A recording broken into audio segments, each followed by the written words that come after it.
Hello everyone, and welcome to another Star Citizen Addicts Anonymous. Before we go on, I have to tell you what's been going on this week, alright, with Star Citizen and why there wasn't a 5 for the CM. I worked, and Ben was busy.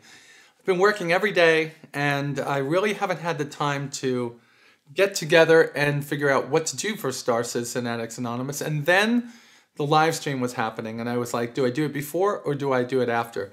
So here I am running home from work, getting ready for Ladies of the Round Table, which airs in just about 45 minutes. And I'm about ready to put together a Star Citizen Addicts Anonymous. So let's talk a little bit about what's going on this week. All right, so the live stream just ended a few hours ago. And Cloud Imperium Games has done it. They've brought 1.0 out on time, fully featured, and with new ships. Okay, I'm not sure how many new ships. So far, I know the Avenger and the Mustang are definitely in this round. I'm not sure if we're going to see the Gladius or the Gladiator flying. I expect to see them at a later date. So the live stream had a lot going on in it, and I had Dr. Jeffrey on his end watching the live stream and peppering me with a ton of information, okay? First of all, we broke $66 million. Hoorah, done. That's amazing, right? But we're not getting all of these new stretch goals anymore. So the first thing that came up was our new home inside of the Star Citizen universe during Squadron 42 is the Pegasus. Originally known as the Panther, the Pegasus is an escort carrier and it carries 30 fighters and is actually pretty damn good at doing that. It's able to hit behind enemy lines in really quick strikes, launch its fighters, and then book out of there. So this is where we're going to be for most of the 10 missions inside of Squadron 42. We got a star map demo, I guess that's what you call it, star system demo, star map demo. From the pictures that Dr. Jeffrey sent me, and I'll put a couple up here, I hope, it looks amazing. More amazing, much more amazing than Elite Dangerous does right now. The fidelity of this game is changing big time. And then we got the lobby system. The lobby system is not going to be part of the website like they originally told us. The lobby system is going to be in the client. So they're actually going ahead of where they said we were going to be at this point. Very, very, very, very happy about this. Sorry about all the verys. I can't believe I got home to this and there was so much that had gone on the show, on the live stream, that I'll never be able to do this in one show. And I still have to make up for things that I didn't talk about in the last show. This one's not going to be that long, okay? So I did a little short video about the updated website, and I want to go to that right now, because that was another piece that got announced today. So here we go. With the coming of version 1.0 of Arena Commander, RSI has also updated their website, which is kind of confusing. Cloud Imperium Games is the company that's making the game. RSI is a fictitious shipbuilding company that's inside of the Persistent universe. Nonetheless, the website's been updated and it has been done in a huge way. On the main page, you'll see excerpts from anything from the latest videos that were released to some things that have been out there for quite some time. You now see information that's pertinent to somebody that is going to be coming into the game for the first time. Things like Arena Commander being released. Things like this brand new video, which is just amazing. Imagine, they actually bought it from the person that did it, added some things. They were able to license the music, and it is such a beautiful movie to watch that tells everything about what the game is going to offer to all of us. As we scroll down, we see a depiction of what's going on with the game. What is it? How does it work? What was the thought process behind it? And of course, community powered. This is the big thing. RSI doesn't have to answer to any kind of a publisher. They have to answer to us, the people that are backing the game with our hard-earned money. This is going to be an amazing addition to our wonderful game that we can't wait to see in the near future. As we go down, we'll see the latest transmissions. As I looked through this on my iPad, I was actually able to swipe from side to side, which does show that they're starting to give a little bit more understanding to how people are starting to interact with the web. More and more you see people using their cellular devices and their tablets than their laptops and desktops. As we move down, you'll see news and upcoming events, and then of course the best part of it, which is the latest developer activity. This is where we hear what's going on inside of the development of the game. And at the bottom, still on the first page, we see the ticker. We see how many people are backing the game, how many people have, how many ships have been purchased in the game, and then we see the big number, how far we've gotten. You won't see the actual full number here. You'll have to go up to the top of the page, click on About Star Citizen, and then go into, look at that, can't find it anywhere. You'll have to go into funding. And in this situation, we can now look and see how much the game has. Well, we can't see that here either. It used to be in an area called In the Press. I guess I'll find it in a little bit, but we're going to go through each one of these pages really quick just to give you an idea of where things are today and how things look today. So in the About Star Citizen page, or I should say menu item, we see the game, we see ship specs, development status, funding, and the downloads. That's the first tab now. Let's just take a look at what they have to say about the game. Here we have Chris Roberts being CGI'd into a UEE military spacesuit. And of course, all the different parts. And eventually, there are going to be all these little hexagons filled with things that are going on in the game. We go to ship specs. They have seen a major overhaul and will be updated from time to time, but please don't hold anything against CIG when looking at the ship specs, because they are subject to change because of balancing of the game and coming out with new systems that might change some things that are going on here. Take, for instance, the Constellation, which has seen one major overhaul, and we'll see an overhaul again as the multiplayer ship systems are implemented. Development status tells us how far the game is along. Here's Arena Commander. We have the Drone Sim, Spectrum Games, and the Spectrum Games, I should say, and the Murray Cup Racing. We have the hangar all ready to go. First-person shooters coming soon. Then PlanetSide, Persistent Universe, and Squadron 42. These are going to come kind of like in a cascading effect. We had this first one, move down to Arena Commander, and then first-person shooter. Then we're going to have PlanetSide module, probably Social module, Squadron 42, and then cascade into the Persistent Universe at some point in the future. Now, we can't see any of these things that are telling us. There have been some videos released. They haven't put them here yet. I'm sure they would and will. Funding will just show where we are currently in the funding goals.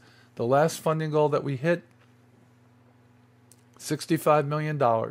That's when we hit the enhanced ship modularity. Oh my lord, I can't wait to get these braces off. And download, this is where it tells you, are you ready for the game? And here we go. We have myself. I've got a ship, right? I signed in, I enlisted. I have 7 game packages. Tells me all about all the ships I have, and I'm ready to go. Version 1.0 is the latest. Tells you what the requirements are here. Alright, let's go to the second tab. You have 2 here. The Pledge Store and Voyager Direct. The Pledge Store has seen kind of an overhaul. The biggest overhaul in the Pledge Store right now happens to be here in Game Packages.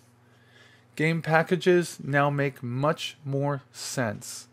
What do I mean by that? Well, if you remember the packages from old, well, if I had a battle pack, I had 3 ships in it. Now, I get all the Auroras, all of the 300s, and all the Hornets. For $1,100 and all this other stuff that you get, you feel like you're getting more for your money if you're going to back the game at that price tag. Still a lot of money to back the game at, but now at least they're giving you all of the wonderful ships, the 3 of the original 5.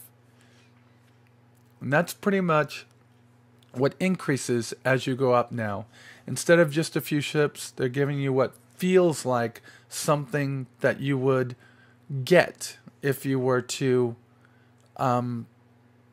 something that's worth the money that you're putting in. I don't know how else to say it. Now here's the completionist. They say there's 10 left, but I know they'll sell these to anybody that wants to put up that much money. There's $15,000 to put into the game. At that point, you're an investor. You pretty much get every game in, every ship in the game.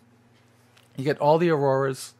You get all of the Mustangs, 300s, Hornets, Cutlasses, Freelancers, the Avenger, all of the bigger ships. Look at this. You just get every ship in the game.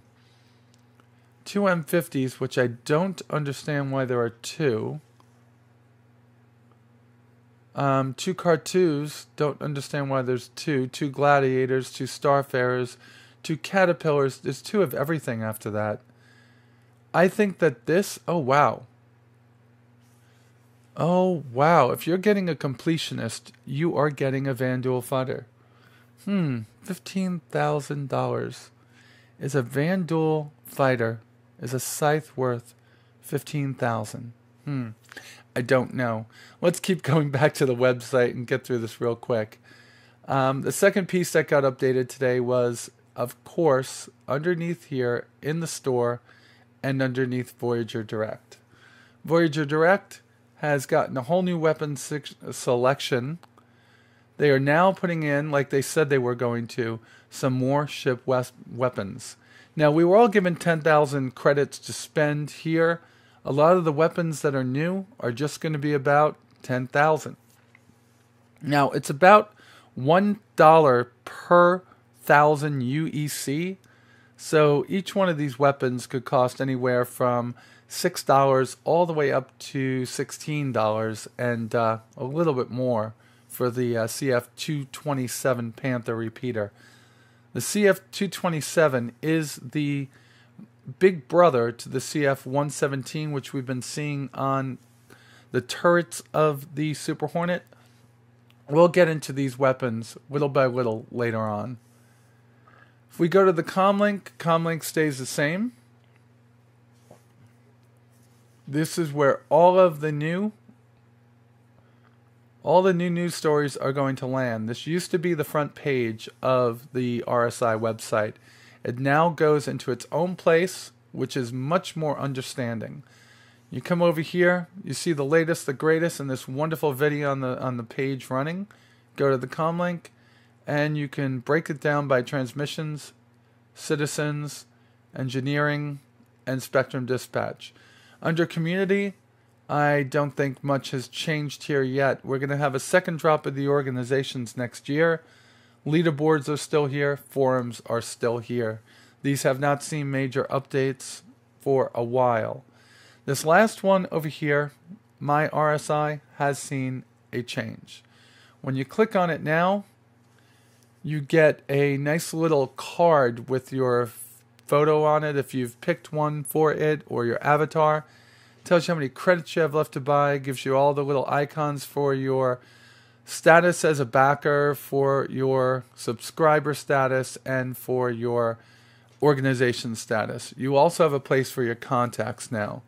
So you can search your directory. I don't know how this is working at this point. I don't know how to keep contacts. But we can add citizens to it. I can go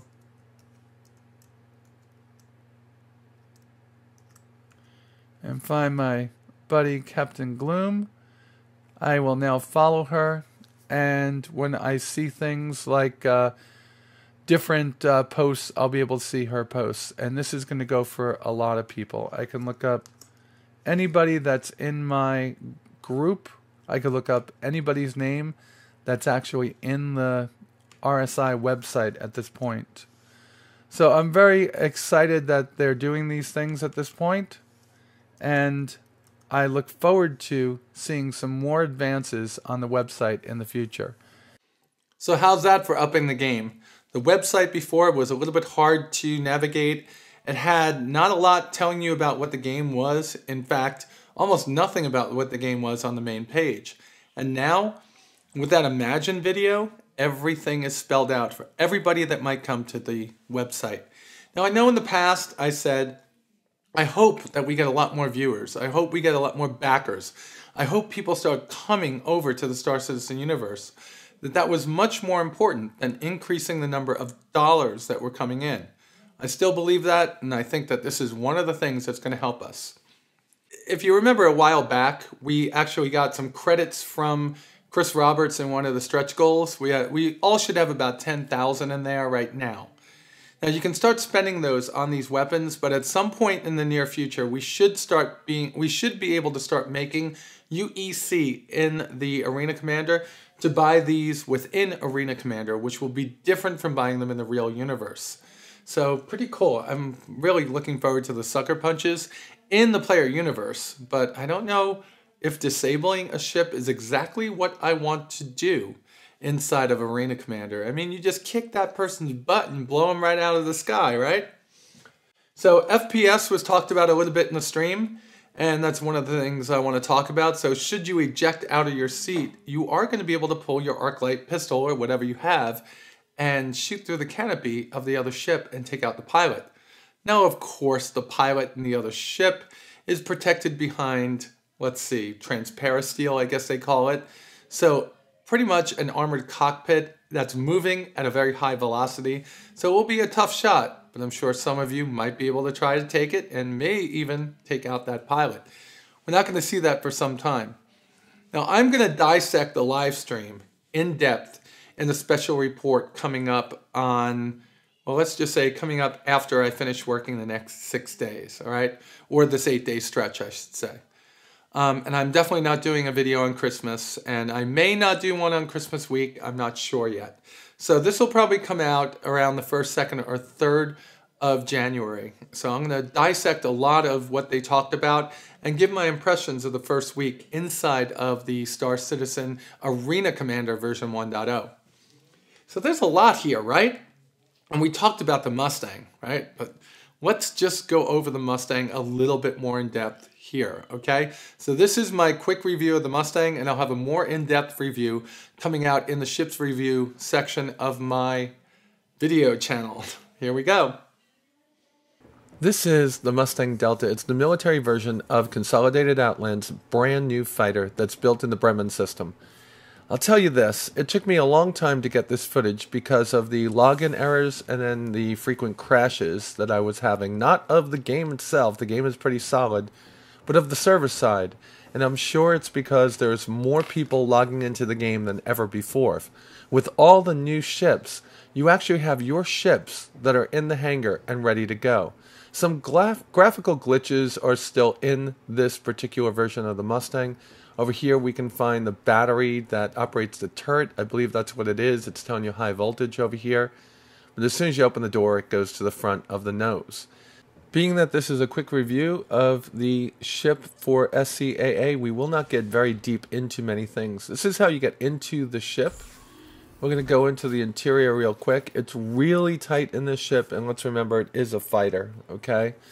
So you're not going to be able to scooch forward at all at this particular point. You're just going to hit the F key from here.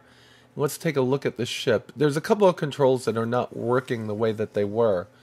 So as I get in here, my traditional spin around the ship isn't working at this particular point. I am liking this a lot. This is wide open area in a fighter. Gives you unparalleled visibility, and only the ship in front of me I think will have better visibility, and then followed by the, well, probably by the Gladius and the 300 series.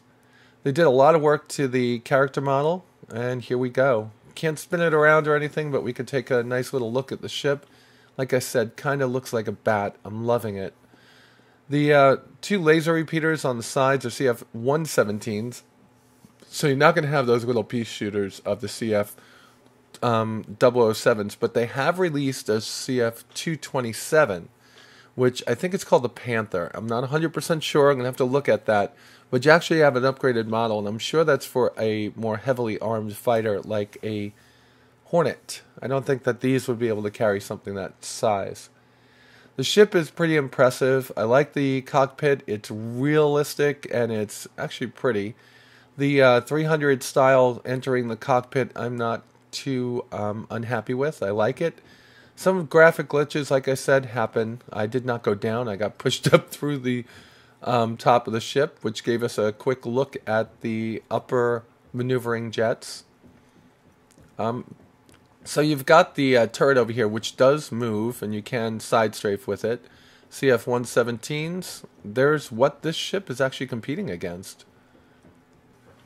Alright, let's take this to a place where we could actually see what the Mustang is all about, and that would be combat. Well, this particular version, that is. This is the Delta. Like I said before, the Beta is going to be the Explorer, the starter ship is going to be the Alpha, the Omega the Racer, and the Racer that everybody could buy will be the Gamma.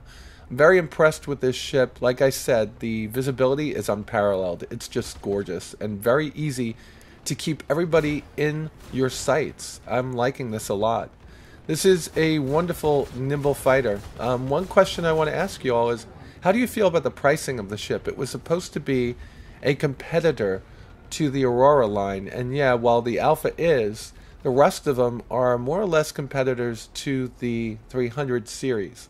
Now, I know Ben has said that the ship prices are a combination of all of the different things that are in the ship, not just the ship itself, but the shields, the weapon systems, and maybe the jump drive. This one has a jump drive, and only the Aurora LX, which is half the price of this ship almost, and the Aurora LN have jump engines. All the other Auroras don't.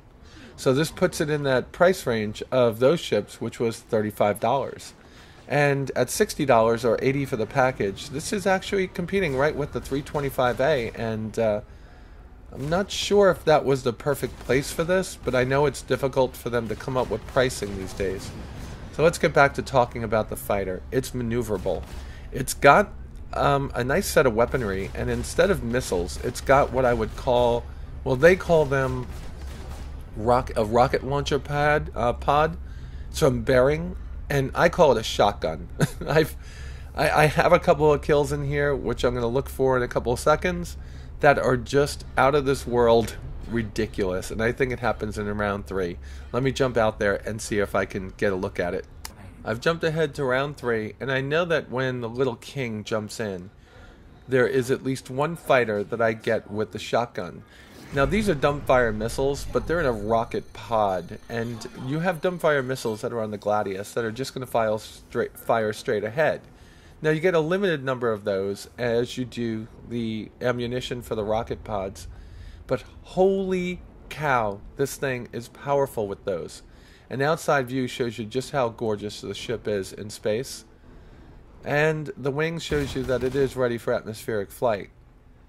I'm liking the look of this fighter. Very, very, very realistically futuristic.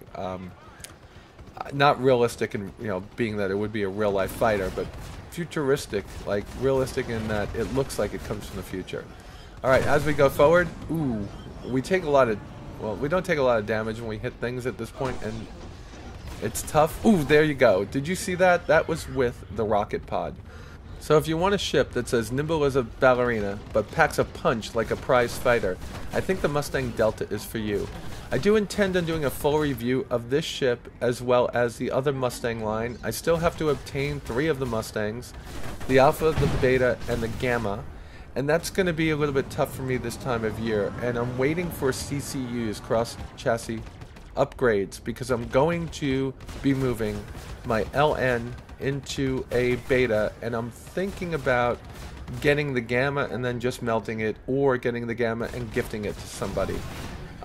If anybody wants to donate a Alpha for me to gift to somebody, I would appreciate that. If not, don't worry about it. I will get it in other means. I will be going back to the show now. Just one last statement. The Mustang rocks, and I am so glad they finally brought it out. And I can't wait to get into some of the other ships. If only this wouldn't happen. So this just comes from not being able to effectively test the load on the server. Bad connections. Well, let's go back to the show. Thank you all for listening to this quick review, and look for my full review coming shortly.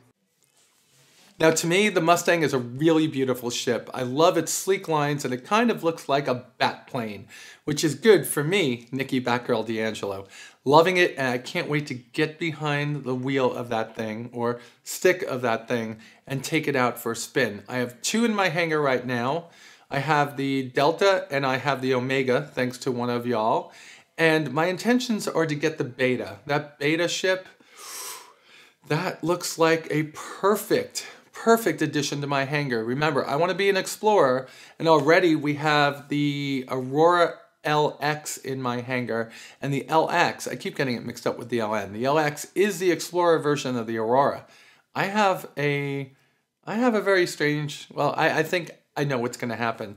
The Aurora is going to sit in my hangar for just a little bit, and then it's going to become that Beta. The minute they release a LX to a Mustang Beta CCU, which I didn't know what that was for the longest time, but CCU is cross chassis upgrade. I don't know what else to talk about tonight. There's a lot going on in the Star Citizen universe, right? So we have Player Test Universe announced. So y'all will be able to apply for and get invitations to the Player Test Universe, be able to transfer your accounts over there, and that way they could do much better testing on the different modules now without breaking the current module that is out and working. A lot of games that are listed as beta but actually available for everybody right now are doing something like that. One, for instance, is War Thunder, which is kind of like a beta that's got a test server. When the test server is done, they bring it over to the live server, and then they go through, do some more updates, and release a new test server variant. I think this is a great way to do it, and it's going to make this game actually accelerate its development in the future, because the more of us that play on the test server, the more likely they are to catch bugs before they get out into the live server, so we can get them squashed so we could start testing systems, which is what's going to be important as we move from alpha to beta. Now, we're going to be in alpha for some time. Remember, alpha means that the feature set is not complete, and this game has a feature set that has snowballed into something that's planet-sized, right? Which is why we're not getting the same type of stretch goals that we've gotten in the past. What we're going to see in the future is some letters from the chairman that might give us a quick vote or a quick insight into what they're doing right now and where they should move in the future. But there's a lot that needs to come out. So here we are, version 1.0 is out. They've already started talking about version 2.0, talked about releasing the Cutlass, the Freelancer, and the Constellation, and the Hornet multi-ship versions in the very early part of next year. And then, of course, as we move through the year, we're going to get first-person shooter, we're going to get planet-side, and we're going to get social module, and then we're going to have something that's going to be able to be walked around in the real player universe. They've talked about a couple of systems. I know about ArcCorp. I also know about NYX or NYZ. I can't remember the name of it. But there's also a third one. And these are going to be fully available to the people that have backed at the alpha stage early in the game. And I'm sure they'll sell passes to it like they're doing now. But that last one is actually going to be a hub for all the asteroid hangars. And I can't wait to see that. That's going to be where piracy and villainy and all that lesser, less than legal stuff starts to happen. There's a lot that I'm trying to get out in this video, so let's just move on to the next piece, and that's the closing. I've got now 1,920 to 1,925 people that have signed up as subscribers to the channel. Thank you very much. And a lot of you are here for different things. Most of you are here though for Star Citizen. I did receive a call from a couple of people to please separate Elite Dangerous from Star Citizen in the state of the game. Sorry, that's not going to happen. My news for Star Citizen is here. My news for the Elite Dangerous is actually in my Elite Dangerous Let's Play videos. However, the state of the game is state of my game, okay? It's what I feel about the games that I'm playing. And you know what? I'm sticking to those two games. But you know what? You might see something about War Thunder or World of Tanks occasionally. But I'm going to try to stick to those two genres since that's exactly why we're here, is for the space sim genre. So as we move forward in this next few weeks, I'm going to start putting up the the spreadsheet, I'm not going to throw myself under the bus. It probably will not appear until about the 1st of January, but I'll put up the spreadsheet of who has actually entered into the contest with all your entries. That way you can get in any that are missing. And next time out, we're going to try to change it up. I just don't know how yet. There might be a vote down below in the next video. So guys, thank you very much. I hope you all enjoyed that wonderful live stream that I will not be able to watch for some time. Thank you, Dr. Jeffrey, for taking all the notes for me and giving me a lot to talk about over the next few days. And for the rest of you, if you don't see me, you all have a very happy holiday, whether it's Hanukkah, Christmas, Festivus, or Kwanzaa. I hope that you guys are celebrating with your family and enjoying this holiday season. And if I forgot any of the holidays that you celebrate, please don't beat me up. With that said, you all be safe out there, and I will talk to you soon.